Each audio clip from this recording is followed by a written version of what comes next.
Nella giornata di sabato, presso il piazzale Caos al Caffè Letterario, si è svolto l'annuale appuntamento con il premio Alessio Di Giovanni, organizzato dall'Accademia Teatrale di Sicilia in collaborazione con l'Associazione Culturale Capit, rappresentata dal presidente Giuseppe Sicurello, che vede in Enzo Alessi l'asse portante del premio stesso, giunto alla sua 25esima edizione. Tantissimi premiati nelle loro sezioni, tra quello speciale è andato a Piera Aiello, testimone di giustizia e parlamentare nazionale, a Gaetano Ronica, al giudice Graziella Luparello, a Silvio Schembri, giornalista, Luigi Mula, giornalista, Sergio Criminisi, vignettista, Patrizia Carolorzo per il turismo esperienziale, Maria Concetta De Marco, scrittrice, Michele Rondelli, Antonella Monreale, l'associazione Settimana Santa di Cianciana con il presidente D'Angelo. L'evento è stato condotto da Maria Giuseppina Terrasi e da Margherita Trupiano con la intervista ai premiati.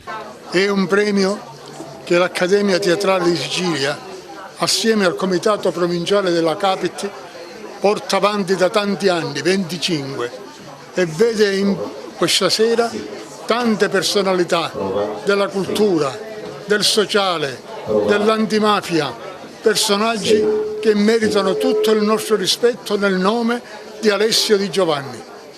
Sono onorata di ricevere questo premio, il mio contatto è con il signor Sicurelli, sono felicissima di tornare ad Agrigento e poi siamo vicino alla casa di Pirandello, quale maggior prestigio. Buonasera, sono molto onorata di ricevere questo premio Alessio Di Giovanni.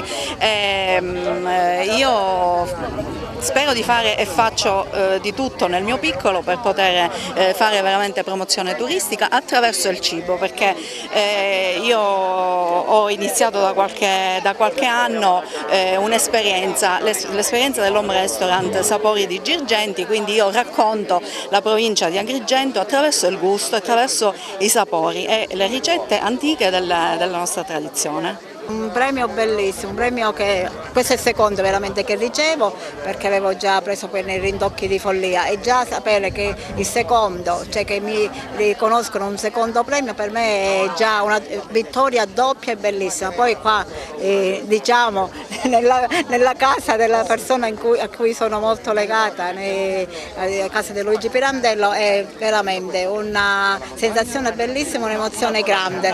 Sono felice per la mia compagnia, sono felice per i miei attori che mi seguono, e questo riconoscimento va a loro veramente, perché sì, io li scrivo le cose, però senza di loro io non potrei far nulla, e sono veramente grandi.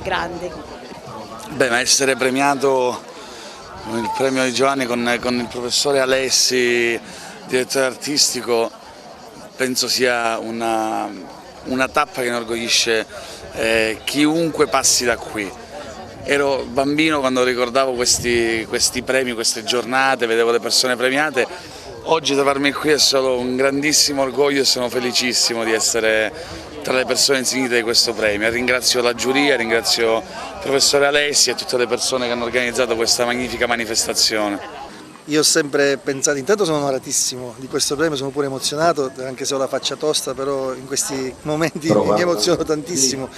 È un onore e penso che in ogni forma d'arte ci sia poesia e bellezza. Il dovere di ogni artista è quello di cercare sempre la bellezza, e un dovere soprattutto dare questa bellezza, regalarla a tutti.